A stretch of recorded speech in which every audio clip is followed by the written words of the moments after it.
This is my 33 long with my Neolamprologus Multifasciatis colony. When I put the rock pile over here, I didn't expect how many of them would pick it as a home. But quite a few of them live in it. There's not shells up in there, it's just rocks. Don't know that they're breeding in there, but I guess it's possible. Anyway, and we've got the rest of the colony. I just turned on their light, so they're slowly coming out of their shells. The big roots go to a pothos plant going out the top.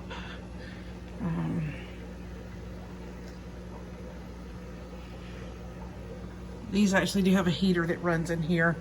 I never turned it off. I started trying to turn them off in the other tanks and run with the house temperature, which is, Lord save me, 74 in the winter. Oh God. Yes, I am always hot. I cannot, well, it's my house. I could take off enough, but my cats still have their claws, so there's a limit to how much enough I would dare to take off before they claw me to pieces. Yeah, that was TMI for sure. So yeah, these are my babies. They haven't been breeding as much. I don't know if it's because initially the colony ended up growing out of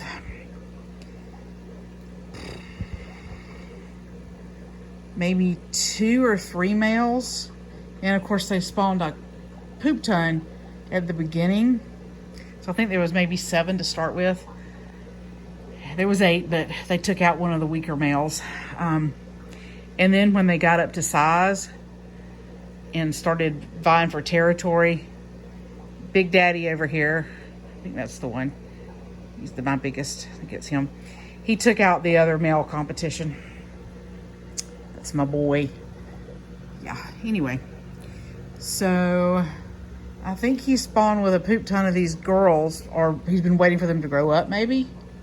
That would be my guess. Sean OODT would know for sure. But I do know when I first got the Multifasciatis from my fish store that it took them almost a year before they ever started breeding. So I think they must grow and breed slower. So I recently dug up a bunch of the shells that they had buried completely. Yes, I know there's algae on the bottom. I'm just leaving it there. Hey, anything else that'll take nitrates out, I'm okay with that. It's not that bad. They'll move it around when they move the rocks and the substrate. But yeah, I just thought I'd do a quick little, for me, quick little rambling video. I should call it vlog, because technically that's what I'm doing. I'm just vlogging. Of my little shellies. Because I love these fish. I really, really love these fish. They are a lot of fun. They're very interesting to watch interact with each other. And I have seen spawning behavior, where they shake their buttocks at each other or their dorsal fin and try to lure somebody into their shell. So I think they're getting closer. Some of them getting closer to breeding age again. I'm not really sure over here, because quite a lot of them are you can see them coming out from under the rock pile. A bunch of them live up under in that rock pile, and I guess initially that rock pile was for the Calvus. Yeah, that didn't work out. Unless there's a Calvus I haven't seen in about 6 months, these guys killed them. So we will try Calvus again in their own tank. Or in a deeper tank. It is only a 33 long, so it's not very deep at all. It's a great shelly tank depth, though. Because they don't need the height, they need the length, they need the floor space. But yeah, they're just a cute little... I know they're not really flashy color-wise, but I love the stripes on them and their eyes and their personality. I think they're beautiful fish. Let's see, I'll pull back just a little bit. And it's got a really deep substrate here, which I have left alone. They turn over the top of it quite a bit. And there's some snails in there to help when I overfeed them, which, yeah. And a couple of sponge filters that really should be shaken out, but they're still flowing, so probably next water change or the next one, I'll get them cleaned out. But yeah, I fell asleep a couple of times when I got home from work really tired and the lights were still on. So now I've got algae growing in the hornwort And some of the hornwort died, which is how I ended up with algae down here. Yeah. Hornwort doesn't really like that much light. Yeah, anyway.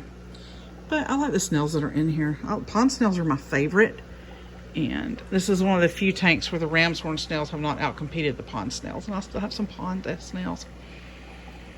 Okay, I've probably rambled enough. Like I said, they're really, maybe he's going to move his, I keep thinking they're going to start excavating.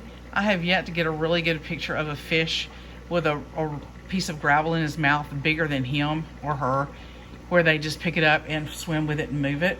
But I've seen it, so don't worry. The little gravel pieces, they've all done themselves. They dug it up out from under the inch layer of substrate and have moved it around all by themselves. And they will continue to do. Come on, Bubby. Lift something big and show everybody how strong you are. You don't do it, are you? Seriously, never got it on camera.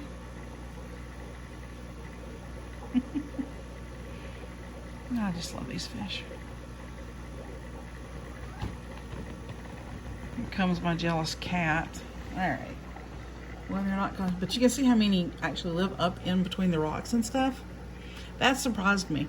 I may try to get another thing of shells, or maybe move a few shells inside the rocks, but I'm assuming they don't necessarily have to have a shell to procreate, but they might. Anyway, a lot of them live in and amongst those rocks, so yeah. One of y'all is gonna lift up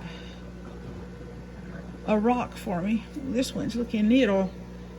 They got frozen Daphne last night. I'll put them some more food in tonight. Maybe a mix of smaller pellet bug bites and some fry food for the smaller mouths. Anyway, I'm at my it's about 7 minutes when I think, wow, I am rambling quite a bit. This is Sherlock. Sherlock gets jealous of the fish, and he annoys the flaming cow out of me. He can be the sweetest cat when he's asleep, but other than that, he's a holy effing terror. He's one of the reasons, that quite a few lids have broken. He hasn't broken the 33 longs yet, and I'm hoping he doesn't. But he's taken out a 40 breeder lid. That was expensive. And he's taken out some of the 20 longs. These 33 longs I had to order them from California because they just don't come with lids. Oh my God, why? Sherlock. He wants to be fed, but I'm not feeding his butt yet. He's got dry food out. He just wants me to feed him wet. All right. One last look. I refuse to leave Sherlock as the last look into the tank. If you're looking for Shelleys and you want something that really is just a very fun, they will community breed, and it's just a fun fish, fun to watch them interact, fun to watch their courting behaviors. These are great. You can do them in a 20 long, but I'm telling you, they'll outgrow it. They're close to outgrowing the 33 long, I think. But I'll just move them into another part of the colony and let them establish in a 20 long, and then I'll just have 2 of them. Okay, well, there we go. Hey, Sherlock. Yeah, and yes, that is a stuffed goldfish right beside him. All right, folks, y'all take care.